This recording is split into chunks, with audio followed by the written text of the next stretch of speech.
بسم اللہ الرحمن الرحیم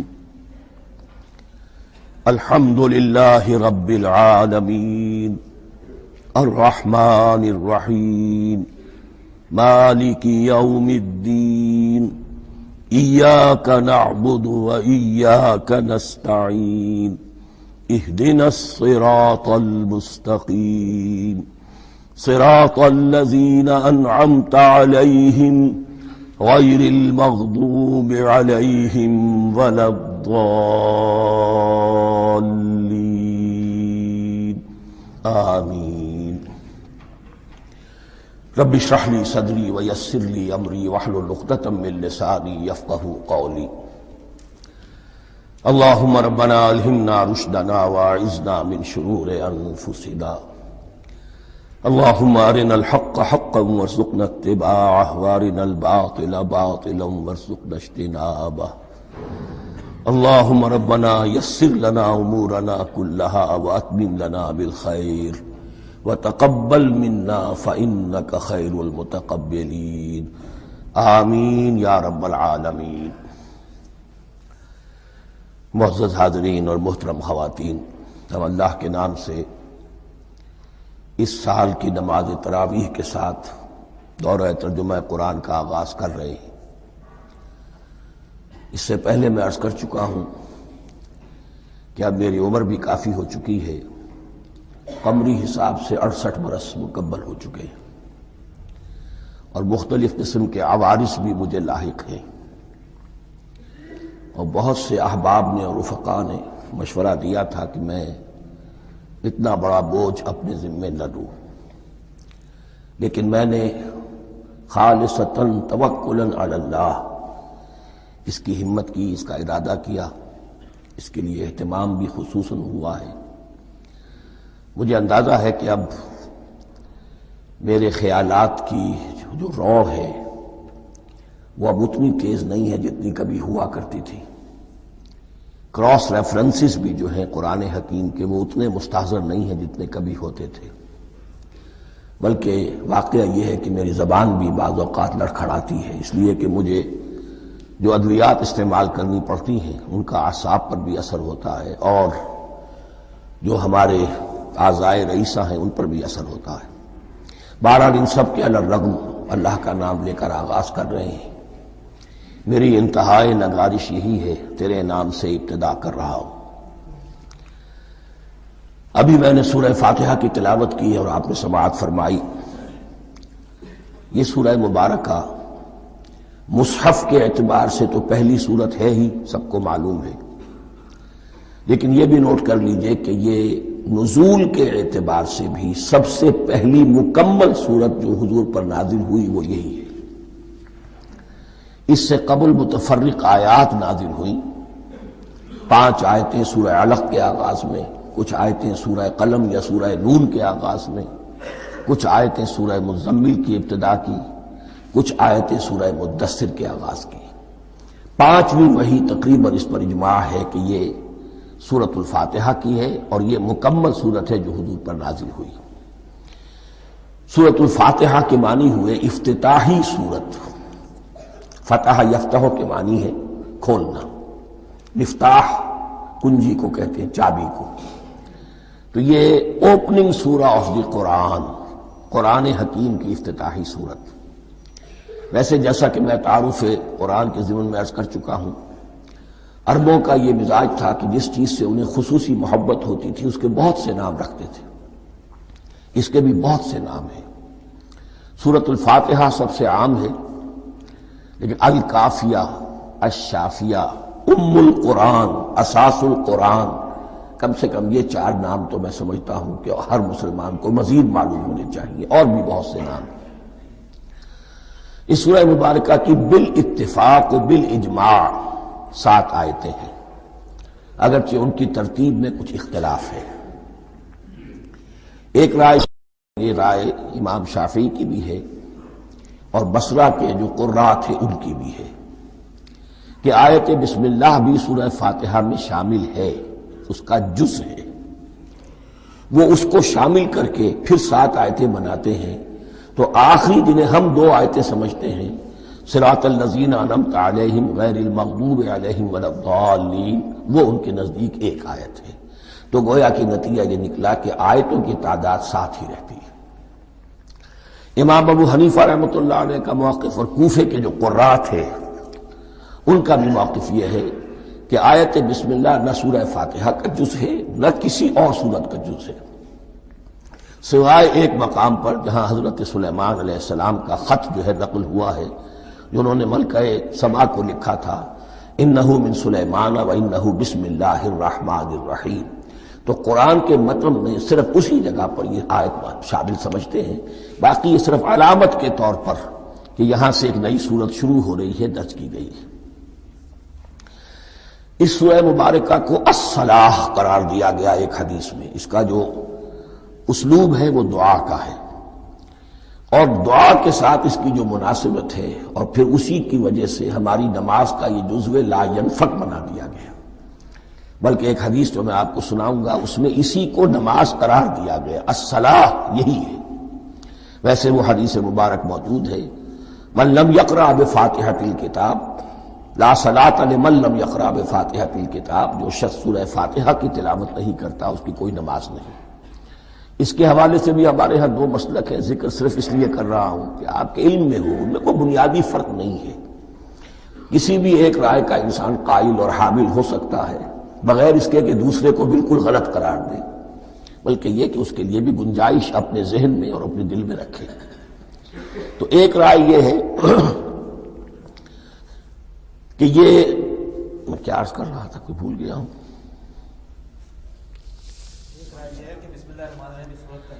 جی، اور دوسری آیت یہ ہے کہ اس کا حصہ نہیں ہے، اسی اعتبار سے یہ کہ یہ سورہ مبارکہ نماز میں پڑھی جانی ضروری ہے، لا صلاۃ لمن لم یقرأ بفاتحۃ الکتاب۔ البتہ یہ اختلاف ہے، یہ بات جو میں ذکر کر رہا تھا جو ذہن سے نکل گئی، کہ آیا مقتدی جو ہے امام کے پیچھے کھڑا ہو کر جب نماز پڑھ رہا ہو تو کیا اس صورت میں بھی اس کے لیے لازم ہے کہ سورہ فاتحہ پڑھے؟ اس میں 2 رائے ہو گئی، بلکہ 3۔ ایک رائے انتہائی ہے اور وہ فقہ حنفی کی طرف منسوب ہے کہ اگر آپ امام کے پیچھے مقتدی کی حیثیت سے نماز پڑھ رہے ہیں تو کسی بھی رکعت میں آپ سورہ فاتحہ نہیں پڑھیں گے۔ ایک دوسری بالکل برعکس رائے ہے، وہ امام شافعی رحمۃ اللہ علیہ کی ہے کہ ہر حالت میں چاہے امام جہری رکعت پڑھا رہا ہو جس میں وہ بلند آواز سے سورہ فاتحہ پڑھ رہا ہو، اور چاہے وہ سری رکعت ہو، ہر حالت میں مقتدی کو بھی پڑھنی ہے۔ ایک تیسری رائے بین ہے، وہ امام مالک کی ہے رحمۃ اللہ علیہ، کہ جو سری رکعت ہے جس میں کہ امام بھی خاموشی سے پڑھ رہا ہے مقتدیوں کو بھی پڑھنی چاہیے، جو جہری رکعت ہے جس میں کہ امام بلند آواز سے پڑھ رہا ہے اس میں مقتدیوں کو خاموش رہ کر پوری توجہ جو ہے سننے پر صرف کر دینی چاہیے۔ اذا قرئ القرآن فاستمعوا له وانصتوا، جب قرآن پڑھا جا رہا ہو تو پوری توجہ اس کے پڑھنے پر مرکوز کر دو اور خود خاموش رہو۔ میرے اپنی رائے میں یہ تیسری رائے سب سے زیادہ صائب ہے، اور اس میں کسی طرح کی بھی کوئی پیچیدگی پیدا نہیں ہوتی۔ بہرحال اس سورہ مبارکہ کا جو اسلوب ہے میں نے عرض کیا دعائیہ ہے، البتہ قرآن مجید کے علم اور حکمت کے اعتبار سے، اس کے فلسفے کے اعتبار سے ایک بات سمجھ لینی چاہیے۔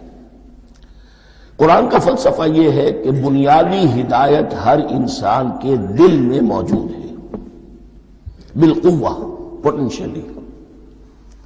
یہ جو قرآن مجید یا اللہ کی کتابیں نازل ہوتی ہیں یہ انہیں ایکٹیویٹ کرتی ہیں، وہ اندر کی جو ڈورمنٹ کانشسنس ہے، خوابیدہ شعور جو ہے اسے بیدار کر کے اور پھر یہ کہ اسے اجاگر کرتی ہیں۔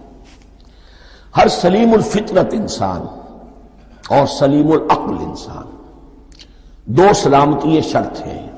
سلیم الفطرت، نیچر پرورٹڈ نہ ہو، فطرت مسخ نہ ہو گئی ہو، عقل سلیم ہو، ان دونوں چیزوں کا نتیجہ یہ نکلتا ہے کہ وہ انسان از خود بغیر کسی وحی کی رہنمائی کے، بغیر کسی نبی کی تعلیم کے سے استفادہ کیے ہوئے از خود بھی کچھ حقائق تک پہنچ جاتا ہے۔ اور وہ حقائق کیا ہے؟ نمبر 1 یہ کہ اس کائنات کا ایک خالق ہے اور وہ ایک ہے، اور وہ تمام صفات کمال سے متصف ہے۔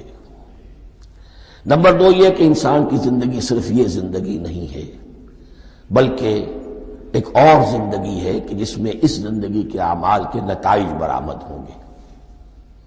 یہ 2 باتیں، اس کی زیادہ وضاحت کے ساتھ جو ہے اس کا تذکرہ آئے گا سورہ لقمان میں، جہاں حضرت لقمان کی شخصیت کا تذکرہ ہے۔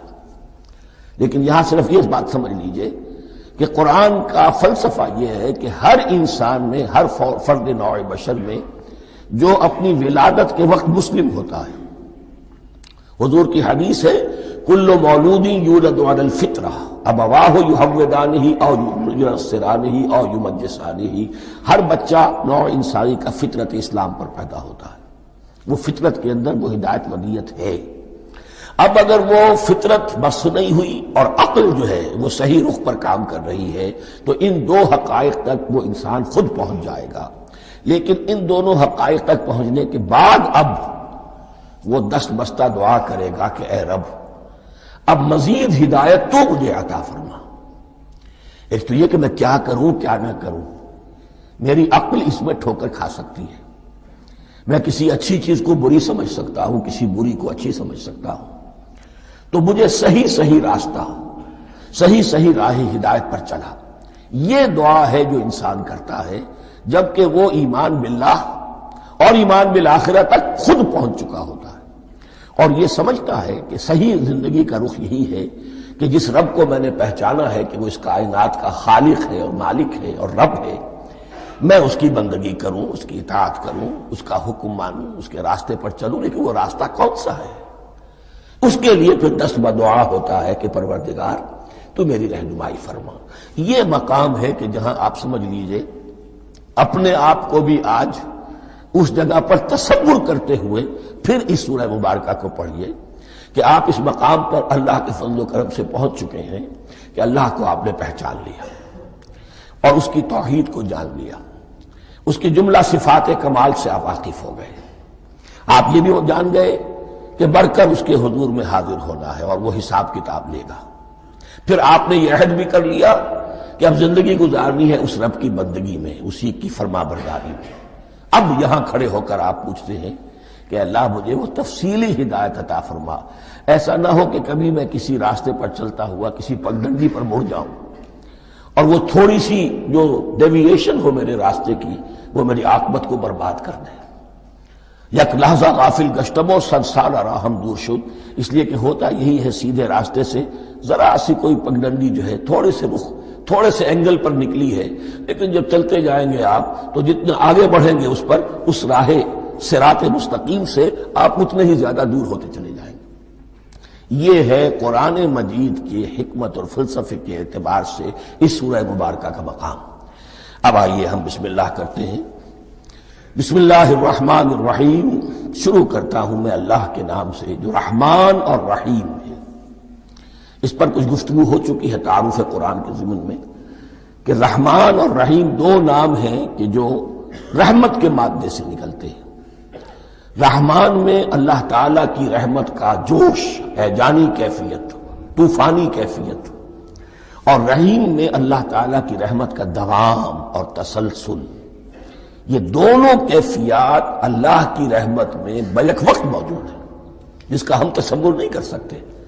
ہم سمندر کو دیکھتے ہیں، متلاطم سمندر ہے، اس میں ہیجان ہے، طوفان ہے۔ دریا کو دیکھتے ہیں کہ وہ سکون کے ساتھ چل رہا ہے، خاموشی سے چل رہا ہے، بہہ رہا ہے، بس تسلسل کے ساتھ بہہ رہا ہے۔ ہم ان دونوں کیفیات کو علیحدہ دیکھتے ہیں تو ہمارا ذہن ان دونوں کو بیک وقت اس کا تصور نہیں کر سکتا، تخیل ممکن نہیں۔ لیکن اللہ کی رحمت کی یہ دونوں شانیں مستقلاً ہر وقت موجود ہیں بیک وقت، اسی لیے ان دونوں کے درمیان کہیں حرف عطف نہیں آئے گا۔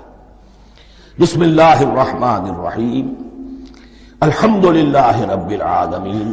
کل حمد، اور حمد کو ذہن میں رکھ لیجئے، حمد مساوی ہے تعریف جمع شکر۔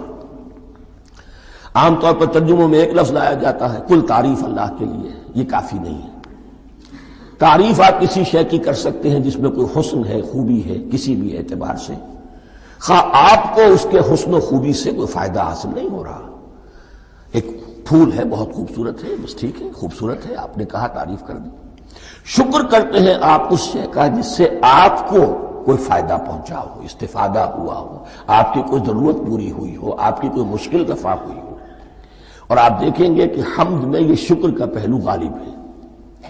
جتنی بھی دعائیں ہیں حضور سے منقول، شکر کے مقام پر وہاں حمد آتا ہے۔ بھوک لگی ہوئی تھی، کھانا کھایا، الحمدللہ الذی اطعمنی وسقانی۔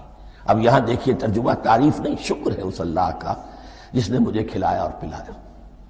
آپ بیت الخلاء سے باہر آئے، نجاستیں آپ سے دور ہو گئیں، طبیعت میں انشراح ہوا، الحمدللہ الذی اذھب عنی الاذی وعافانی۔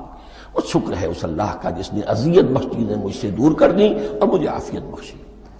تو یہ الحمدللہ رب العالمین اللہ تعالیٰ کا حسن و کمال اور حسن و جمال اپنی جگہ بھی اس انتہا کا ہے کہ جتنی تعریف اس کا حق ہے ہم کر ہی نہیں سکتے، لیکن اس کے احسانات اور انعامات ہم پر اتنے ہیں کہ ہم ان کو بھی گن نہیں سکتے۔ لہذا ایک ہی احصاء ہم نے کر دیا الف لام کے ساتھ، الحمدللہ رب العالمین۔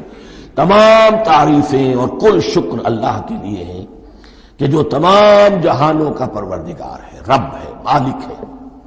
رب میں ایک مفہوم ہوتا ہے ربوبیت کا، اور اس میں مفہوم شامل ہوتا ہے تربیت کا، ربیانی صغیرہ۔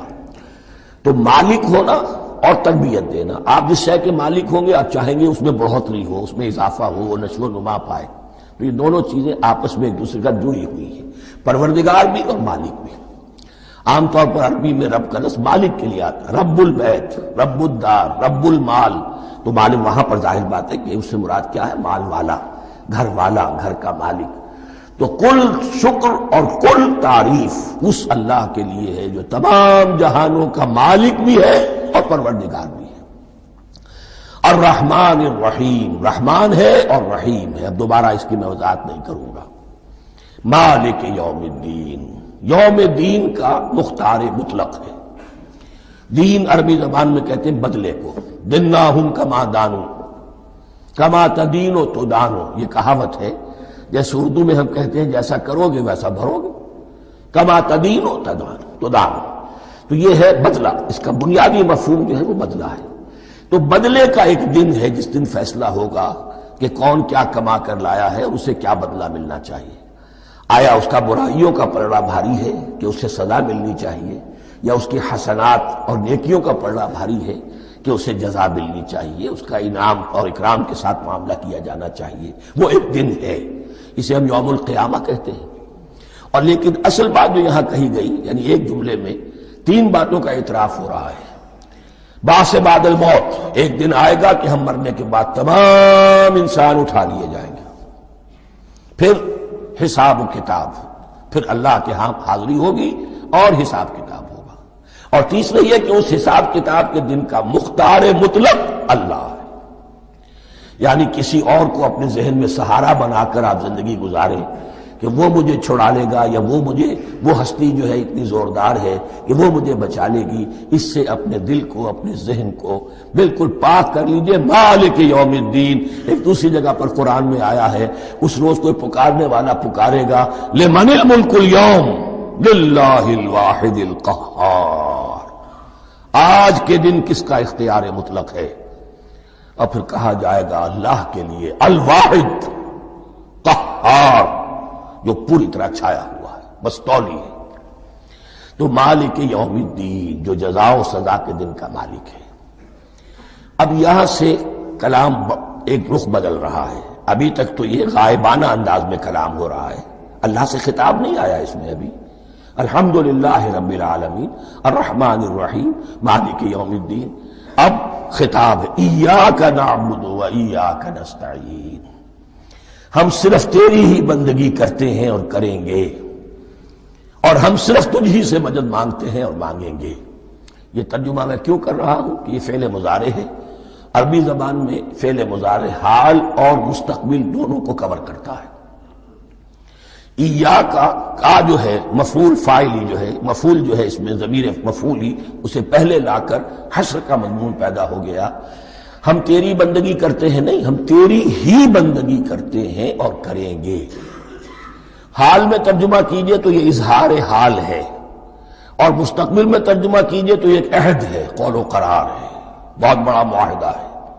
وَإِيَّاكَ نَسْتَعِينُ، اور صرف تجھ ہی سے مدد مانگتے ہیں اور مانگیں گے۔ اس میں بھی حال کا ترجمہ اظہار حال، اللہ کرے کہ واقعی ہمارا حال وہی ہو، جب ہم یہ الفاظ کہتے ہیں تو واقعتاً ہم اس پر پورے اتر رہے ہوں کہ اسی کی بندگی کر رہے ہوں اور اسی سے ساری استعانت اور استمداد کر رہے ہیں۔ جہاں تک مستقبل کا تعلق ہے وہ پھر ایک عہد ہے، اہدنا الصراط المستقیم، یہ مقام وہ آ گیا کہ یہاں تک تو اے پروردگار ہم پہنچ گئے، تیرے فضل سے، تیرے کرم سے، فطرت سلیمہ بھی تیری عطا کردہ تھی، عقل سلیم بھی تیری ودیعت کردہ تھی، ان دونوں کی روشنی سے ہم یہاں تک تو پہنچ گئے۔ اب ہماری جو ضرورت ہے، احتیاج ہے، وہ کیا ہے؟ اہدنا الصراط المستقیم، ہدایت بخش ہمیں سیدھے راستے کی۔ یہاں دو باتیں سمجھ لیجئے، انفرادی سطح پر انسان کے لیے نہ معلوم کتنے مرحلے آتے ہیں ہر روز کہ جس میں وہ ایک چھٹک کر کھڑا ہو جاتا ہے، یہ کروں یا یہ کروں، دو آلٹرنیٹو سامنے آ رہے ہیں، فیصلہ کرنا مشکل ہو رہا ہے، قدم قدم پر ہدایت کی ضرورت ہے۔ اور اجتماعی طور پر نوع انسانی تین بڑے بڑے تمدنی مسائل میں واقعہ یہ ہے کہ تسلیم کر لیا جانا چاہیے کہ عقل انسانی اس کو راستہ نہیں دکھا سکتی۔ عام معاشرتی سطح پر مرد اور عورت کے درمیان حقوق اور اختیارات کا کیا توازن ہو، ناممکن ہے، انسان طے نہیں کر سکتا۔ انسان یا مرد ہے یا عورت ہے، عورت سوچے گی اپنے لحاظ، اپنے جذبات کا، اپنے خیالات کا لحاظ رکھے گی، مرد کے جذبات و احساسات کا اسے کوئی اس کا کوئی تصور ہی ممکن نہیں۔ مرد سوچے گا اسے اپنے احساسات معلوم ہے، لیکن یہ کہ عورت کے احساسات سے وہ نابلد ہے، ان کو محسوس کر ہی نہیں سکتا، لا محالہ وہ اپنے بارے میں وہ جو بھی نظام بنائے گا اس میں وہ اپنی بالادستی رکھے گا۔ وہ تو ایک ہی ہستی ہو سکتی ہے کہ جو دونوں کی خالق ہے، مرد کی بھی عورت کی بھی، اور اس کو دونوں سے محبت ہے، دونوں کا خیر خواہ ہے، دونوں کا رب ہے، دونوں کو پروان چڑھانا چاہتا ہے۔ اسی طرح فرد اور معاشرہ یا ریاست، حکومت اور ریاست ہمیشہ یہ چاہتی ہے کہ سارے اختیارات ہمارے ہاتھ میں آ جائیں، ٹوٹلیٹیرین سوسائٹی ہو، بس ہم حکم دیں اور لوگ اس پر چلیں۔ افراد یہ چاہتے نہیں، ہمیں آزادی ہونی چاہیے۔ اب آپ دیکھیے کہ دنیا میں کتنے جھگڑے چلتے ہیں اسی پر، فریڈم فریڈم فریڈم۔ وہ فریڈم واقعتاً اپنی جگہ پر ایک شے ہے، افراد کی آزادی ہونی چاہیے، لیکن افراد کی آزادی اتنی نہ ہو جائے کہ وہ مادر پدر آزاد ہو جائے، کوئی قانون، کوئی قاعدہ، کوئی اخلاقی کوئی حدود اور قیود جو ہے ان کا پابند نہ رہے۔ تو اب کہاں ہے وہ نقطہ اعتدال کہ جس میں انسان کی انفرادی آزادی، انفرادی اختیار اور ادھر اجتماعی مصلحتیں جو ہیں ان کو بیلنس کیا جا سکے؟ انسان طے نہیں کر سکتا، صرف اللہ ہی اس کے لیے نظام دے سکتا ہے۔ تیسرا مسئلہ ہے سرمایہ اور محنت، اس میں کیا توازن ہو؟ سرمایہ اور محنت دونوں مل کر کچھ بنا رہے ہیں، کچھ پروڈیوس کر رہے ہیں۔ اب اس میں نفع جو ہوا ہے اس میں سرمایہ کا کتنا حصہ ہونا چاہیے اور لیبر کا کتنا ہونا چاہیے، کون طے کر سکتا؟ اس کے لیے بھی کہ ایسا نہ ہو کہ سرمایہ داری جو ہے آکاش بیل بن کر پورے معاشرے پر چھا جائے اور غریب بیچارہ، مزدور بیچارہ، کاشتکار بیچارہ وہ گویا کہ چکی کے دو پارٹوں میں پس کر رہ جائے، اس کی کوئی حیثیت نہ رہ جائے۔ لیکن یہ کہ دوسری طرف اگر یہ کہ مزدور کا جو حق ہے اس سے زیادہ اس کو دے دیا جائے تو سرمایہ جو ہے وہ سکڑ جائے گا، شائی ہو جائے گا، وہ پھر میدان میں نہیں آئے گا۔ کیا کیا جائے؟ کون سا نقطہ عدل و اعتدال ہے؟ یہ تین مسائل ایسے ہیں، اہدنا الصراط المستقیم۔ تو یوں سمجھیے کہ ایک جو بنیادی ہدایت تھی، ایک اللہ کو پہچان لینا، یہ جان لینا کہ کل حسن و جمال اور تمام انعام و اکرام کا منبع اس کی ذات ہے، وہ رحمان ہے اور رحیم ہے، اور یہ جان لینا کہ مرنے کے بعد جی اٹھنا ہے، حساب کتاب ہے، فیصلہ ہوگا جزا و سزا کا، اور مختار مطلق اس دن کا اللہ ہے۔ پھر یہ عہد کر لینا ایاک نعبد و ایاک نستعین۔ اس کے بعد دعا، پروردگار ہمیں ہدایت پر قائم رکھ، ہماری ہدایت میں اضافہ فرما۔ اس ہدایت کے لفظ کو سمجھ لیجئے، بنیادی ہدایت، تفصیلی ہدایت، قدم قدم پر ہدایت، ہدایت پر ہدایت۔ والذین اہتدوا زادہم ہدی، جو لوگ ہدایت کے راستے پر آتے ہیں اللہ ان کی ہدایت میں اضافہ کرتا ہے۔ تو یہ قدم قدم پر ہمیں ہدایت کی ضرورت ہے اور مرحلہ وار ضرورت ہے۔ ہدایت اس کو بھی کہتے ہیں کہ کسی نے آپ سے کوئی پتہ پوچھا، آپ نے کہا ادھر جانا، پھر دوسری گلی میں مڑنا، پھر جانا دو تین لائٹیں چلے جانا، پھر مڑنا وغیرہ وغیرہ، یہ بھی ہدایت ہے، نظری طور پر آپ نے بتایا ہے۔ ایک ہدایت یہ ہوئی کہ بھائی میں چلتا ہوں آپ کے ساتھ، میں آپ کو وہاں تک پہنچا دوں گا تاکہ آپ کو دقت نہ ہو، آپ نے منزل تک پہنچا دیا۔ ان دونوں کے درمیان، یہ تو میں نے ایک فرد کی مثال دی ہے، اللہ اور بندے کے درمیان نہ معلوم کتنے مراحل ہیں ہدایت کے۔ تو کسی وقت بھی انسان اپنے آپ کو ہدایت خداوندی سے مستغنا نہیں سمجھ سکتا، اور نہیں تو پروردگار جو ہدایت دی ہے اس پر ہدایت پر قائم رکھ۔ کیا پتہ شیطان کا کوئی حملہ، کیا پتہ ہمارے نفس کی کوئی شرارت کسی ایسے رخ پر ہمیں ڈال دے کہ اب تک کی ساری کمائی بھی ضائع ہو جائے۔ لہذا یہ نہ سمجھیے کہ جب یہ ساری چیزیں ان کو معلوم تھی، ان چیزوں کا تو اقرار کر رہے تو اب ہدایت کون سی مانگ رہے؟ تو ہدایت کا تو بڑا میدان کھلا ہوا ہے، اور اس ہدایت کی وہ جو میں نے آخری شکل آپ کو بتائی ہے کہ منزل مقصود تک پہنچا دے، یہ ہدایت بھی قرآن مجید میں اس معنی میں بھی لفظ آیا ہے کہ اہل جنت جب جنت میں داخل ہوں گے تو جو ترانہ حمد ان کی زبان پر اس وقت ہوگا وہ کیا ہے؟ الحمدللہ الذی ہدانا لہذا وما کننا لنہتدی لولا ان ہدانا اللہ۔ کل شکر اس اللہ کا جس نے ہمیں یہاں تک پہنچا دیا، ہدایت دی یہاں تک پہنچا دیا، اور ہم ہرگز نہ پہنچ پاتے، ہم ہرگز ہدایت یافتہ نہ ہو سکتے اگر اللہ ہی ہمیں ہدایت نہ دیتا۔ اہدنا الصراط المستقیم، سیدھا راستہ، صراط الذین انعمت علیہم، اب اس کی مزید وضاحت ہے، راستہ اس کا ان لوگوں کا جن پر تیرا انعام ہوا۔ یہ کون لوگ ہیں؟ اس کی وضاحت آپ کو ملے گی سورہ نساء میں، من یطع اللہ والرسول فاولئک مع الذین انعم اللہ علیہم من النبیین والصدیقین والشہداء والصالحین۔ چار طبقات ہیں منعم علیہم جن پر اللہ کا انعام ہوا ہے۔ چوٹی پر انبیاء کرام، اس کے بعد صدیقین کرام، اس کے بعد شہداء عظام، اس کے بعد عام صالح مسلمان، صالح ہو۔ یہ بیس لائن ہے، اس سے اوپر کا درجہ شہداء کا ہے، اس سے اوپر کا درجہ صدیقین کا ہے، اور پھر اس سے اوپر کا درجہ انبیاء کا ہے۔ انبیاء میں سے پھر وہ بھی ہوتے ہیں کہ جو اولو العزم میں من الرسل ہیں، لیکن یہ چار طبقات ہیں، ان کے راستے پر ہمیں چلا۔ غیر المغضوب علیہم ولا الضالین، جو مغضوب علیہم نہیں ہوئے، جن پر تیرا غضب نہیں ہوا، اور غضب ہوتا ہے ان پر کہ جو ہدایت کے واضح ہونے کے بعد ہدایت کو ترک کر دیں، وہ ہے مغضوب علیہم۔ جنہیں ہدایت مل گئی ہو، ہدایت کو پہچان لیا ہو، پھر اپنی شرارت نفس کی وجہ سے، اپنی نفسانیت کی وجہ سے، اپنے تکبر کی وجہ سے، اپنے حسد کی وجہ سے وہ اس حق کو رد کر دیں، اس کو ترک کر دیں، ان پر اللہ کا غضب آتا ہے۔ اور اس میں اس کی بہت بڑی مثال تاریخ کے اعتبار سے یہودی ہیں۔ اللہ نے انہیں ہدایت دی، کتابیں عطا کی، تورات، انجیل، زبور، سینکڑوں نبی ان میں مبعوث کیے، 1400 برس تک نبوت کا تار ٹوٹا ہی نہیں، مسلسل۔ ابتدا میں بھی 2 نبی، موسیٰ اور ہارون، اور اختتام پر بھی 2 نبی، عیسیٰ اور یحییٰ علیہ السلام، اور ان کے مابین کوئی لمحہ نہیں آیا ہے تاریخ بنی اسرائیل میں جبکہ کوئی نہ کوئی نبی موجود نہ ہو۔ لیکن انہوں نے اپنی شرارت نفس کی وجہ سے ہدایت تورات سے بھی منہ موڑا، اور پھر سب سے بڑی بات یہ کہ ہدایت محمدی سے، ہدایت قرآنی سے بھی صلی اللہ علیہ وسلم منہ موڑا۔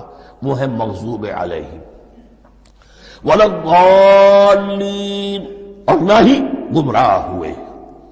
یہ لفظ جو آتا ہے عربی زبان میں گمراہ کا بھی ہے اور تلاش حق میں بھٹکنے والے کا بھی ہے۔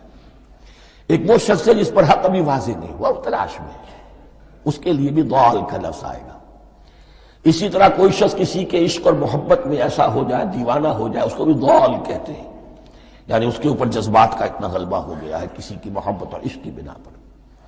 تو حضور کے لیے یہ لفظ آیا ہے وَوَجَدَكَ ضَالًّا فَهَدَىٰ، اور یہ تو سورۃ الضحیٰ ہے، اکثر بیشتر لوگوں کو یاد ہوگی۔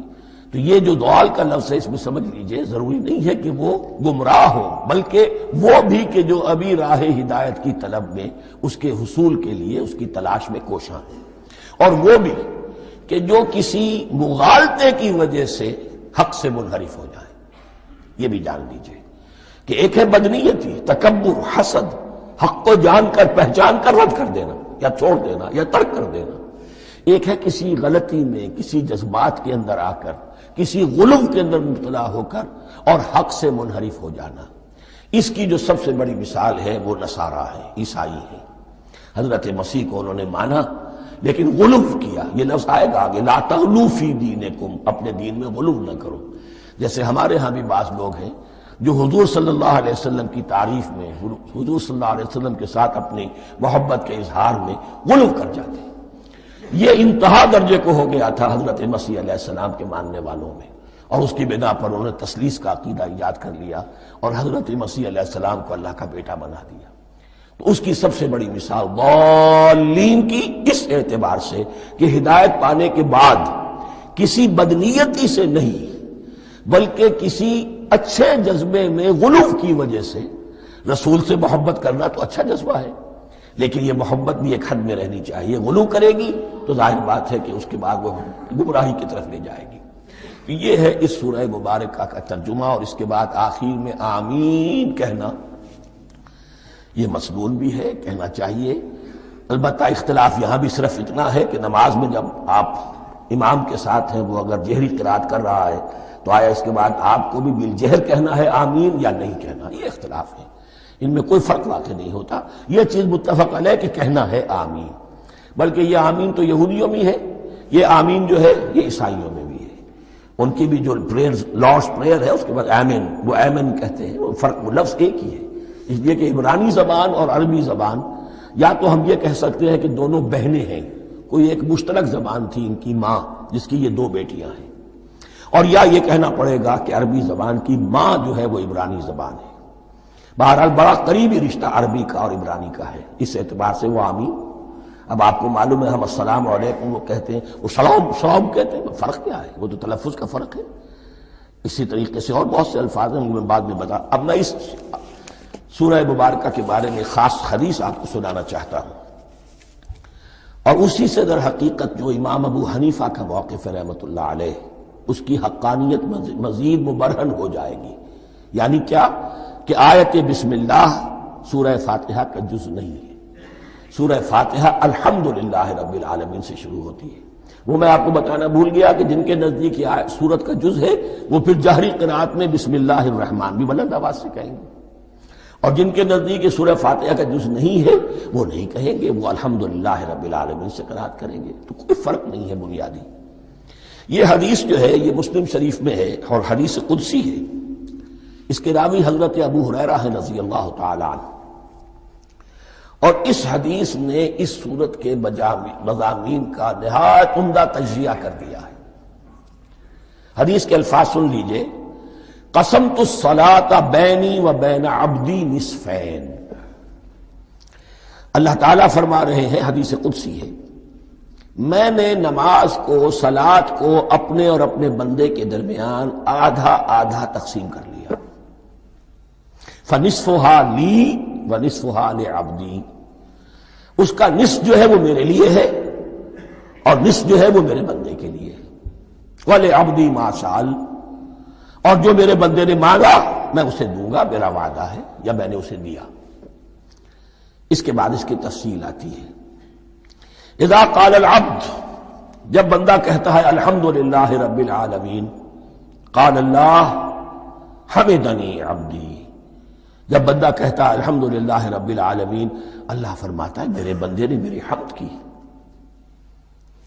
وَإِذَا قَالَ الرَّحْمَنِ الرَّحِيمِ قَالَ اللَّهُ اثْنَى عَلَيَّ عَبْدِي، جب بندہ کہتا ہے الرحمن الرحیم، اللہ فرماتا ہے میرے بندے نے میری ثنا کی۔ وَإِذَا قَالَ مَالِكِ يَوْمِ الدِّينِ قَالَ اللَّهُ تَعَالَى مَجَّدَنِي عَبْدِي، میرے بندے نے میری تمجید بیان کی، میری بزرگی بیان کی۔ اب یہ تین آیتیں ہو گئیں، تینوں میں اللہ کی حمد ہے، ثنا ہے، تمجید ہے۔ یہ تین آیتیں خالص اللہ کے لیے ہو گئیں۔ اب چوتھی آیت آئی، ایاک نعبد و ایاک نستعین۔ اس کے بارے میں جب بندہ کہتا ہے اذا قال العبد ایاک نعبد و ایاک نستعین، قال اللہ تعالی ھذا ما بینی و بین عبدی ولعبدی ما سأل، یہ میرے اور میرے بندے کے درمیان ہے۔ یہ تو یوں سمجھیے کہ یہ گرا لگ گئی ہے میرے اور میرے بندے کے مابین۔ اس نے مجھ سے قول و قرار کیا ہے، اس نے میری بندگی کا اعتراف کیا ہے، اس نے تسلیم کیا ہے کہ میری ہی بندگی کرتا ہے اور کرے گا، اور مجھ سے مدد چاہیے ہے۔ ھذا ما بینی و بین عبدی، یہ معاہدہ ہے، معاہدہ دو فریقوں کے مابین ہوتا، یہ میرے اور میرے بندے کے مابین ہے۔ وَلِعَبْدِي مَا سَأَلَ، اور میں نے اپنے بندے کو دیا جو اس نے مانگا، وہ میری مدد چاہتا ہے، میری مدد اس کے شامل حال رہے گی۔ فَإِذَا قَالَ، اور جب بندہ کہتا ہے اهْدِنَا الصِّرَاطَ الْمُسْتَقِيمَ صِرَاطَ الَّذِينَ أَنْعَمْتَ عَلَيْهِمْ غَيْرِ الْمَغْضُوبِ عَلَيْهِمْ وَلَا الضَّالِّينَ، قال اللہ تعالی ھذا لعبدی ولعبدی ما سأل، یہ تین آیتیں یہ میرے بندے کے لیے، اهدنا الصراط المستقیم، اسی صراط مستقیم کی وضاحت ہے مثبت، صراط الذین انعمت علیہم، اسی صراط المستقیم کی وضاحت ہے منفی انداز میں، غیر المغضوب علیہم ولا الضالین۔ یہ سب میرے بندے کے لیے ہے، اور میں نے اپنے بندے کو دیا جو اس نے مانگا۔ اس کو میں نے ایک مرتبہ یہ ترازو کی شکل میں اس کو لکھوایا تھا۔ دیکھیے یہ ایاک نعبد و ایاک نستعین، یہ ہے وہ ترازی کی وہ ڈنڈ، واو جو ہے ایاک نعبد و ایاک نستعین، واو جو ہے گویا کہ وہ مٹھ ہے جس سے کہ ترازو کو پکڑا جاتا ہے۔ ادھر ایک پلڑا ہے جس کی تین آیتیں ہیں، الحمدللہ رب العالمین الرحمن الرحیم مالک یوم الدین۔ اس کا نتیجہ کیا نکلا؟ ایاک نعبد۔ آپ نے شاید یہ سنا بھی ہو، ایک بہت ہی عمدہ قرات کا جو ریکارڈ ہے قاری عبدالباسط عبدالصمد کا، وہ یہیں سے چل کر سورہ فاتحہ کی قرات کر کے ایاک نعبد پر آ کر رکتا ہے، الحمدللہ رب العالمین الرحمن الرحیم مالک یوم الدین ایاک نعبد۔ گویا کہ یہاں یہ صورت بالکل ہاف ہو گئی ہے، تین آیتوں میں اللہ کی حمد ہے، ثنا ہے، تمجید ہے، جس کا نتیجہ ہم تیری ہی بندگی کرتے ہیں، تیری ہی اطاعت کریں گے۔ لیکن اب اس کے بعد سوال ایاک نستعین، اسی کی جو استعانت کیا درکار ہے ہمیں؟ ہدایت۔ ہدایت سب سے بڑی استعانت ہے، ہدایت ہی تو سب سے بڑی مدد ہے۔ اهدنا الصراط المستقیم صراط الذین انعمت علیہم غیر المغضوب علیہم ولا الضالین، یہ ایاک نستعین کے حکم کے ساتھ یہ تین آیتیں آ گئیں، اهدنا الصراط المستقیم صراط الذین انعمت علیہم غیر المغضوب علیہم ولا الضالین۔ قسمت الصلاة بینی و بین عبدی نصفین فنصفها لی ونصفها لعبدی ولعبدی ما سأل۔ اللہ تعالیٰ اس سورہ فاتحہ کا جو اصل مفہوم ہے وہ بھی ہمارے ذہنوں پر، ہمارے شعور کی سطح پر اسے اجاگر کیے رکھے، ہمیں توفیق دے کہ جب بھی پڑھیں، جب بھی سنیں تو وہ کیفیت اگر ہو جائے، اس لیے کہ ایک حدیث ہے کہ الصلاۃ معراج المومنین، نماز تو اہل ایمان کے حق میں معراج کے درجے میں ہے۔ اس حوالے سے ہم یہ سمجھ سکتے ہیں کہ کوئی وقت ایسا آ سکتا ہے کہ انسان کو واقعتاً، روح انسانی واقعتاً اللہ کے یہ جواب سنے، انہونی بات نہیں ہے یہ، ہوتا ہے خطاب آخر، اٹھتا ہے حجاب آخر، کرتے ہیں خطاب آخر، یہ تو ہوتا ہے۔ مخاطبہ الہی تو میں نے عرض کیا کہ ثابت ہے، مخاطبہ، محادثہ اور تحدیث اللہ بندوں سے کلام کرتا ہے۔